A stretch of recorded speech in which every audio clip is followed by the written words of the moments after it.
The doctors' strike that has gone for more than 1 week now has exposed the colossal incompetence of those who are bestowed with the responsibility of making sure that our health systems worked.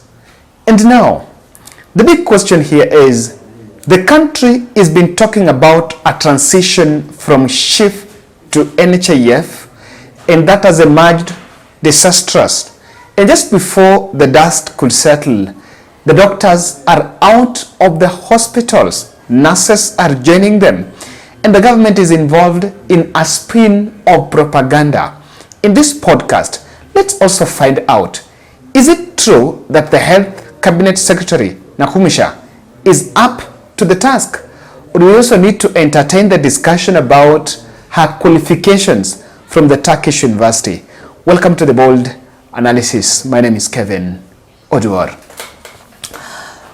I want to get it clear and want Kenyans to understand that in December 2016, there was a doctor's strike that was the longest, that lasted for 100 days. And just to strike a deal, a return to work deal between government and the union officials by then, was Ouda. What happened is that there was a CBA that was signed, and that CBA involved absorption, or rather employment of interns who have actually come from school, and it was part of ensuring that our health system the number of doctors meet the demands of the increasing patients in our hospitals. And for the last, that is 7 years, that CBA has not been fully implemented. So remember that CBA was actually put in court. It was registered in court. And so even on this, government is on contempt of court on failing to obey that CBA. There has been an argument because it involved comprehensive medical cover for the doctors, that one William Ruto has withdrawn. There was salary increase for the interns and the doctors, and also promotion, rather employment of those doctors, amongst other concerns the doctors are raising. Instead of coming out and actually facing the reality, the ministry is involved in some cat and mouse games. So recently, when the CS appeared in an interview with Ken Mijungo in Kenyan News, she actually downplayed the significance of the interns in our health systems, and even making this statement that there are some people that have offered to work for free. The plan, Waziri. What is the plan? Services will be offered. By who? That I can assure you. We are going to make all plans possible to ensure that services are offered. By who, Waziri? I have told you, we have close to 3,000 doctors who are unemployed. You want to Let me tell you, this evening, we will not allow a crisis to happen. I have given instructions to Kenyatta University Teaching and Referral Hospital. I have given instructions to Kenyatta National Hospital to recruit doctors. And once we recruit, that is it. We are going to recruit. Yes. We have people that even needed to man. And let me tell you, when Kenyatta University Teaching and Referral Hospital went to their database, people who have been wanting to come for locum doctors, they had over 400 people. And I spoke to the chair, I spoke to the CEO, I said, we cannot afford to have a gap. We have patients in ICU, we have patients in critical care, we have babies in the neonatal units. So can you call people on locum? And they called, and tonight the services are being offered. And they will face the same predicament that these doctors are facing. Until we find a lasting solution. Are you going to victimize the doctors that are currently exercising their right? They have been ordered by the court to suspend the strike. Choices have consequences. The ministry has been ordered through a CBA to implement that CBA by the same court. We have implemented to the extent Partially. possible, implementable. So this statement was when she was asked why, and at this point, they even wanted to employ other doctors. She was asked, why are they not really taking care of that very much important aspect. And Waziri insists, while she acknowledges, Nakhumicha acknowledges that there are health gaps. The number of doctors in this country is still below the required number, the number demanded, but she tried to downplay that significance of the interns. And so what happened later, I saw a one government approach. A meeting was convened by head of public service that brought together the treasury, ministry officials and KMPDO. At the end of that meeting, the KMPDO officials walked out without a deal. And I wanted to listen to an interview that was done by head of public service, Felix Kosgei later, that pointed out in that interview really what the government is up to. My question is that we have no issue with the CBA. All what we are discussing is how to implement the issues that they listed. Those that are in CBA and those that they have come up with. And we are all in agreement that we need to sit down, pick one by one, and start looking at ways and means of implementing, if they are implementable. There are certain issues that perhaps are or are in CBA that requires some rethinking and some implementation plan. Because the CBA was signed, it is legal, it is binding. And that is where we are. We are saying, let us sit down. The committee will look at them, prioritize those which are very urgent, the ones that can wait because of this whole situation, so that we can progressively implement one by one.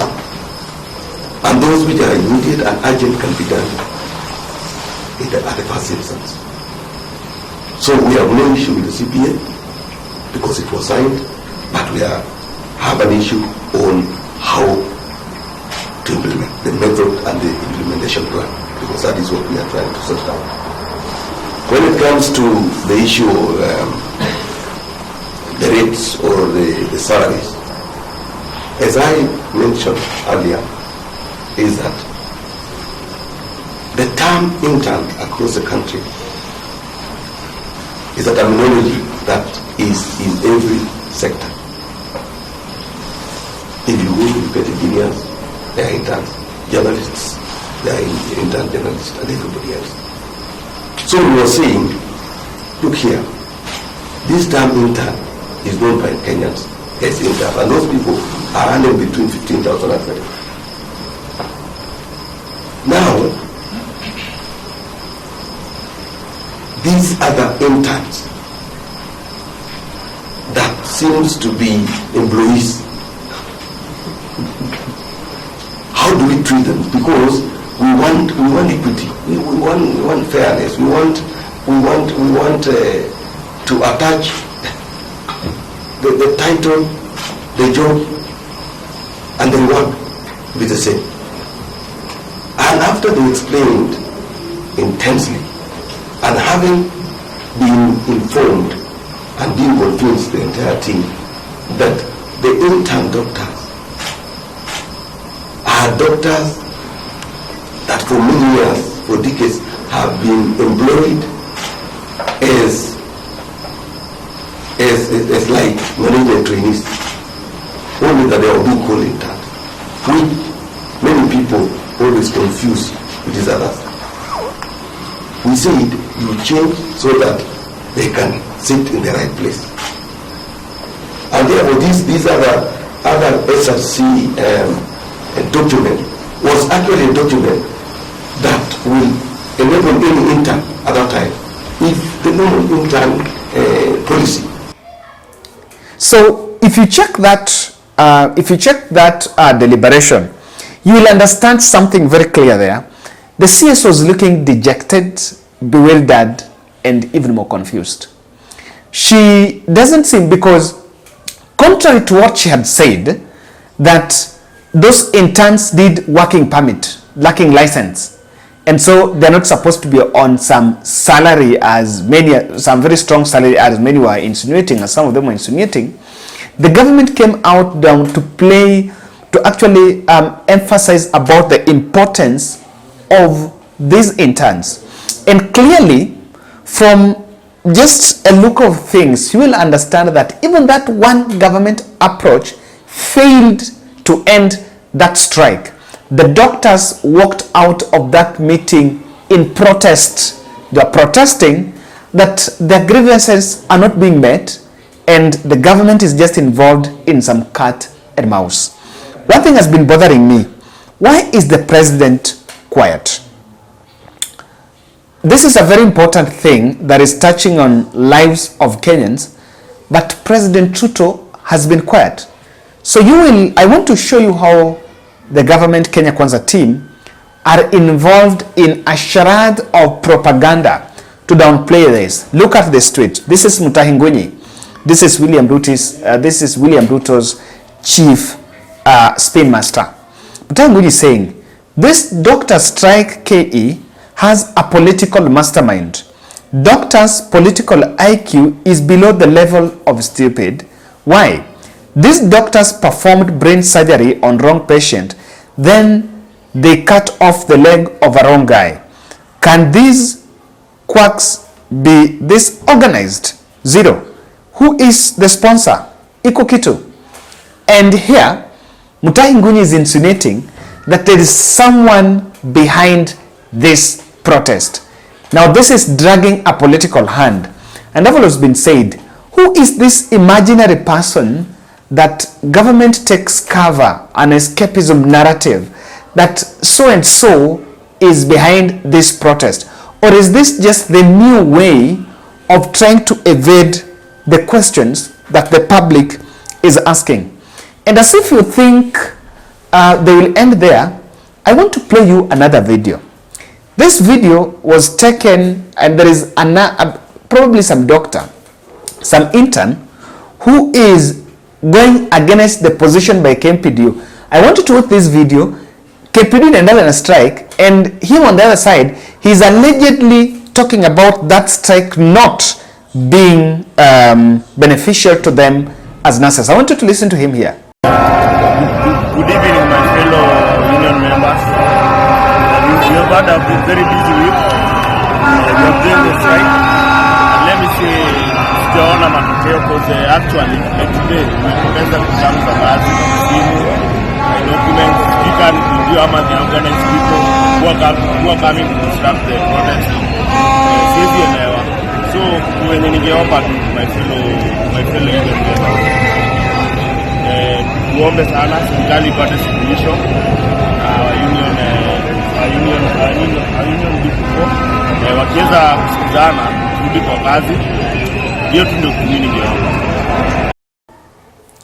Now, the Doctors Union KMPDU has actually flagged that guy and have said that is a government proxy that has been planted, and they've released photos of that guy in some UDA rally.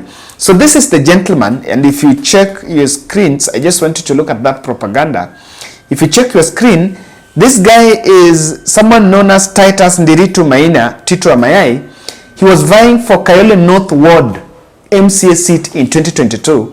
That is the person you are seeing in that photo, and you can see him here with the president when William Ruto was vying, was campaigning there. So he's a UDA man that has been planted there. They've come, you can see the photos. This is the gentleman, and they are saying, and you can now see a very clear photo of the same guy. So this is the guy that has been used to run that propaganda against the doctors, that there are some people that are against it. And so I wonder, what exactly is the benefit of running such a propaganda? Because at the end of the day, it's not going to work. People are requesting the answers, and people are not getting those answers. So this propaganda, I don't think it's going to work. There's so many questions. Why is the president quiet? William Ruto is known to be a man that will always talk to the people. He will always go to the people, and you would expect now he's now on the campaign trail bashing the doctors why they are not at work. You know, it's hitting government because as we speak, people go to public hospitals. I was just in Mama Lucy last night, and I realized outpatient wanakubali, Inpatient, no. Hakuna mtu analazwa. And I was just getting another call from another public hospital where someone went to at emergency kwa accident, akafanyiwa first aid and was told to go and look for private hospital. Of course, I know very well who are the doctors in the private hospitals. It is the same doctors striking during the day. At night, they are working in some private facilities. So at the end of the day, you might think they are getting losses, but no. It is the government losing because people are supposed to get services in the public sector. And if the public sector fizzle, then people need to run to the private enterprises, which are then making money. And the problem boils down to one thing. Was it Nakhumicha said, it is about the money. And she seemed to have even known what the problem is. So I don't understand why she even went to debate, call that one government approach, if all she knew was about the money. Mm-hmm. The standards are we should be able to spend at least 15% of our budget on the health sector. As a country, collectively now, if you take county and national government, we are doing 11%. Mm-hmm. So there's a deficit of 4%. Until we are able to meet this gap, mm-hmm. Ken Mijungu. And that is why we have to change on how we finance healthcare. I'm not convinced. I am not convinced because at the end of the day, so long as they are in hospitals, they have entitlement. But let me ask you this. Medical interns, as you describe them, are not public servants. They're not state officers. Why did you ask the SRC to give you that minimum and maximum? Why did you go to SRC? I have a letter I wrote to Treasury that this is what we have been giving interns. I have a budget gap of 4.9 billion. The response that I got from Treasury is that we have a tight physical space. So it's Can about... you manage mm-hmm. the numbers that you have? Okay. In fact, they say, can you consider unpaid internship? You know? Treasury said that. Yes. Mm-hmm. So as a policy maker, as a decision maker, I have to look back and say, okay, what have they told me? That I have resources, I have to work within the available resources. And by law, you cannot give somebody outside the available resources. You must have resources by the time you are placing them. So I looked at the resources that I have, and we checked across the region what else are interns being given. You compared across the region? We compared, yes. And I also compared with other interns within the country. And we settled on the numbers that we have now. Against a registered CBA. Now, the position clearly is about we don't have money to meet your demands. So you'll have to work with what we are offering. And the doctors are saying, we will not blink, we'll insist that we want what rightfully belongs to us. And that is the stalemate that the country has found itself in. And many argued, if you look at this, there is another video. I think Waziri was in somewhere in Western, and she has now started creating some imaginary enemies. You know, there's a video clip herself. She's saying about watu wanamwonea wivu because she's been working well, and she's now trying to create some imaginary enemies from KEMSA and I don't know where, that there are forces pushing for that strike. Sai mimi nimefanya kazi ya afya mpaka kuna watu wamenionea wivu, wameanza kuleta nyenyenye.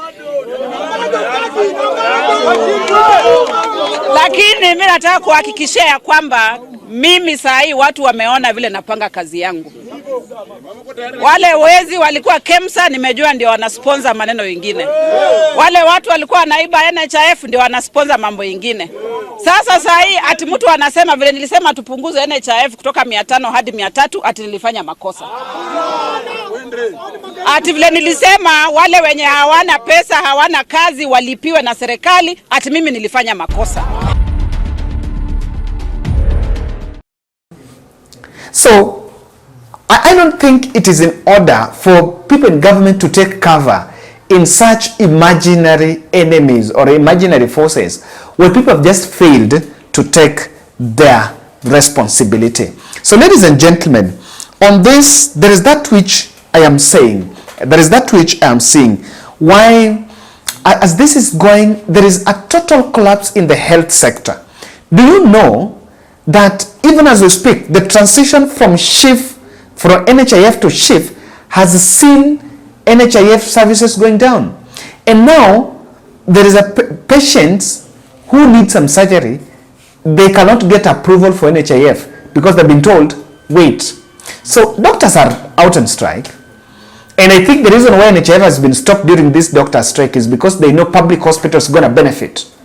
So they've created a charade of all this propaganda and spins around this strike.